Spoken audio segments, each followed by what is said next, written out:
These are 3 terrifying true stories of people who should be dead, but somehow managed to survive. And if you like this kind of content, stay tuned for more videos just like this one. Number 3. The Man in the Spare Room. I grew up hearing stories about the house I now own. It's an old farmhouse my grandparents built after they got married. It's filled with good memories, like the smell of fresh baking wafting down the halls, or my grandpa's booming laughter echoing through the rooms. But it's also seen its share of tragedy, which I didn't realize until I inherited it from my grandmother after she passed away. She left it to me in her will, but she knew I didn't live nearby. So she asked my neighbor to keep an eye on things until I could come see it for myself. That's why when Mrs. Periwinkle called me saying she saw someone moving inside the house, I immediately became concerned. She said she thought I should know, so she called to let me know. But I was puzzled. I hadn't seen anyone since my grandmother died, and her funeral had been held weeks ago. I asked her if she was sure, and she assured me that she was. Her husband, Mr. Jenkins, often joked about seeing ghosts around town, so perhaps she'd mistaken the visitor for one of those. But Mrs. Periwinkle assured me that what she saw was very real. Whoever it was walking around inside my house, so I decided I needed to go check. As soon as I arrived, I hurried to the spare room where the attic stairs were located. This is where my grandmother stayed during her final illness, and it was here that I often sat with her and read books to pass the time before she fell asleep. But now the door was locked and the doorknob was scratched up, unlike how I remembered it. I tried the handle, but it wouldn't budge. So I went to the front of the house and looked out the window. It was then that I noticed a light burning in the room, even though I definitely turned off the breaker that controlled it. My heart began to race. As I stood there unsure of what to do, I had 2 options: break the window or kick in the door. I didn't want to damage the house, so I chose to look elsewhere. As I rounded the corner, I caught a glimpse of movement. I spun around and nearly jumped out of my skin when I saw a hunched figure huddled in the corner. He was thin with scraggly hair and unkempt facial hair, his eyes wide and staring straight ahead. For a moment, we just looked at each other, frozen in place. Then he did something that made my blood run cold. He stood up. I watched in horror as he slowly got to his feet, revealing a height of just over 6 feet. I took a step back. He followed by taking a step toward me, then another. His movements were jerky, almost mechanical. Fear propelled me into action.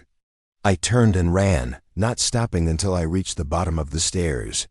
I fumbled for the front door, my hands shaking so violently I could barely find the knob. I stumbled outside and dialed 911.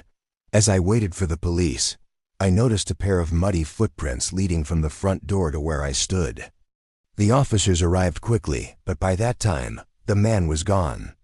They searched the house and surrounding area, but found no trace of him.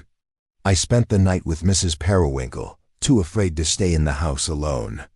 In the morning, we returned to find the front door slightly ajar, as if someone had left it unlocked in a hurry.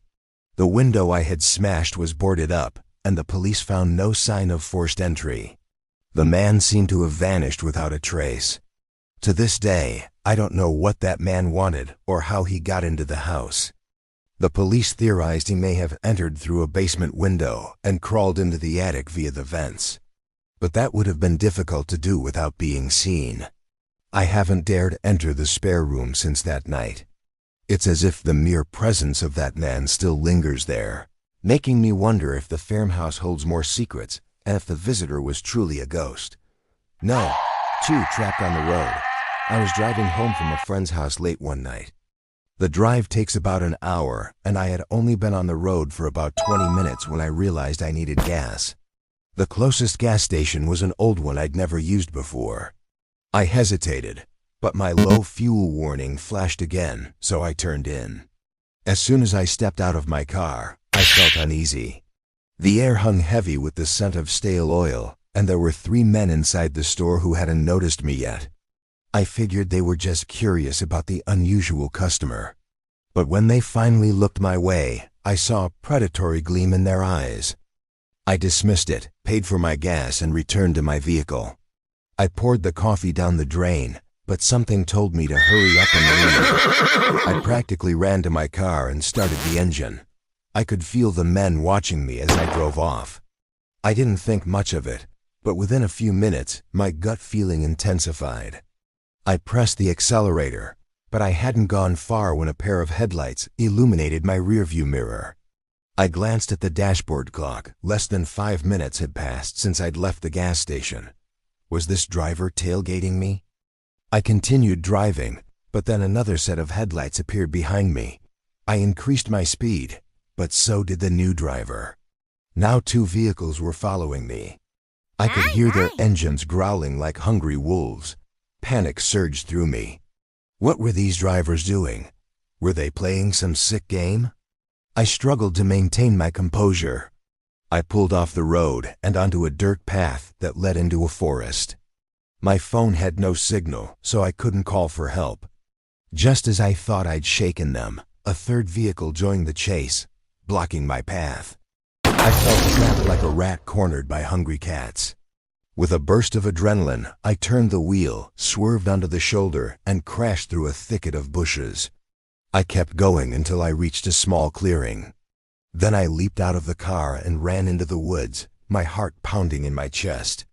I didn't stop until I heard sirens in the distance. When the police arrived, the vehicles were gone. I learned that they had been reported stolen, but nobody ever caught the thieves. I escaped that night, but the memory of being stalked by those headlights still haunts me, reminding me of the darkness that can lurk in the most ordinary places. Number 1. The stalker who knew my name. A few months ago, I was at my home when a man in his 40s pulled into the driveway. I watched curiously as he parked his car, got out and approached my front door. I assumed he was lost or maybe trying to sell something. I considered going to the window, but decided against it, thinking he'd leave soon enough. But after several minutes, he was still there. Intending to ignore him, I went to the kitchen to make myself a snack. That's when I heard the sound of shattering glass. Startled, I hurried to the window and gasped.